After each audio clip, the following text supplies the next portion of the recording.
Hello, this is Angelia with today's wisdom. Today's wisdom comes from Daily Ohm, living for ourselves, trying to please others. And usually that doesn't work out so good. We all know that people pleasing is a way to quickly run yourself down. Most of us come to a point in our lives when we question why we are doing what we are doing. And many of us come to realize that we may be living our lives in an effort to make our parents happy. I quickly realized that was never going to happen. So I quit doing that, at an early age. Excuse me. But there are other people who do this up into their, 30s and older. This realization can dawn when we are in our 20s, our 40s, or even later, depending upon how tight a bond and hold our family of origin has on our psyche. And unfortunately, that's the first place you start, is in your family.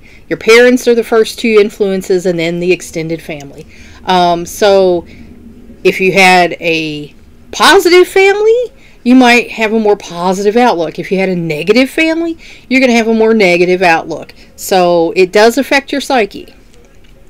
We may feel shocked or depressed by this information, but we can trust that it is coming to us at this time because we are ready to find out what it would mean to live our lives for ourselves, following the call of our own soul and refusing any longer to be beholden to someone else's expectations. Like I say, I learned early on, no matter how good I did, no matter what, it was never going to be good enough. They were always going to find some kind of fault. I wrote a book in the 6th grade, got a Career Journal Young Authors Award. I had a painting that, won the 1979 Q-Tips Art Award. I had another painting that ended up with a spot in our airport that, we went and seen. So, no matter what I did, even when I got a good grade, you could have done better, So I quickly learned it was never going to be enough. So I did what made me happy. And I was much happier for it. So I quickly figured it out that it was more about making me happy than anyone else because they weren't ever going to be happy. So one of the most common reasons we are so tied into making our parents or others happy is that we were not properly mirrored when we were children. And I know for me that was true. I knew, because you live inside yourself, you know how you are, and you know what you like and things like that. But I was getting feedback that was like, no, that's not me. That's not how I am.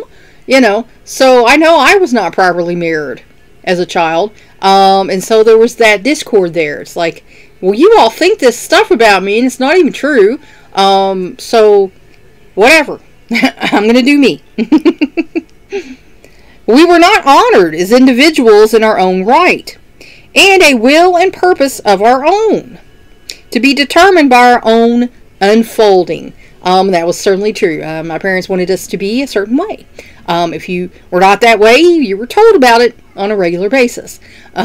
So even though, I can't be you and you can't be me, we were expected to be these little cookie cutter folks.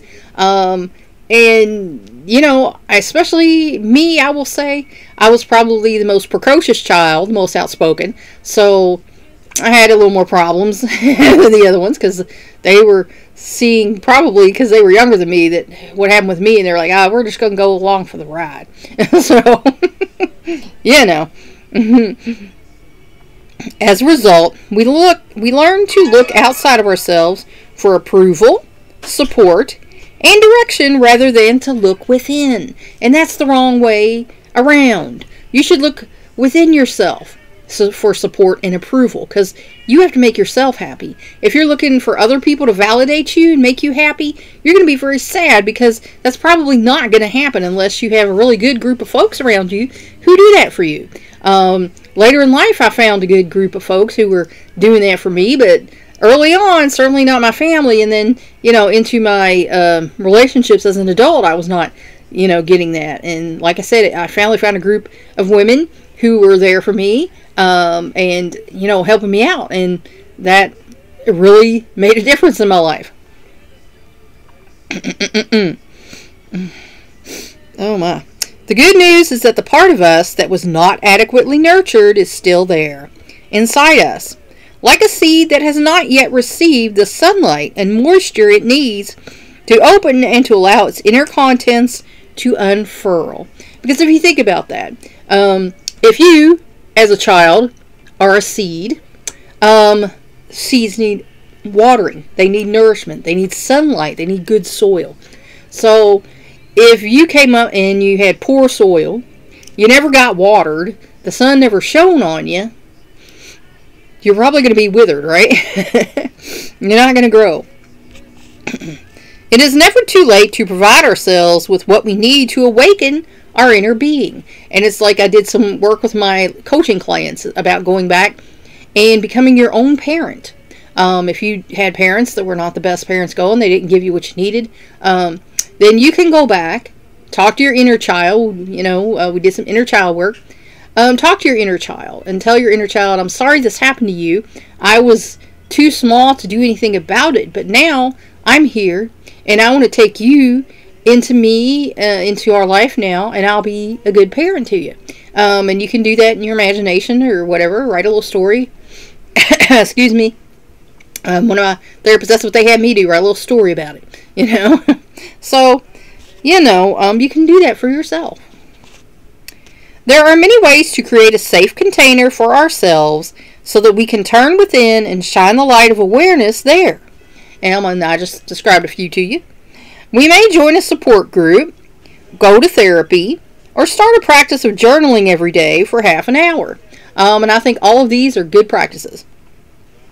This experience of becoming is required of us to get there. So if you never become who you are, you're never going to fully realize who you are and fully develop your gifts. In whatever process we choose, we may feel worse before we feel better. But we will ultimately find out how to live our lives for ourselves and how to make ourselves happy. And that's what everybody in the world would really like, to have a happy life. But if you started out unhappy, chances are you carried that into your adult life and you're unhappy. So you need to, kind of stop trying to please others and live for yourself. And that might sound selfish, but again, you're the number one person in your life that, you have to draw on. And you are, God's child as well as everybody else. So you deserve a happy, fulfilling life. So the buck starts with you. Think about it. Thanks for watching. Please like and share this wisdom so we can spread it around the world. If you want to help me out, subscribe to my YouTube channel. If you want to help me even more, go to my Patreon page and become a patron. That's all for now. Until next time.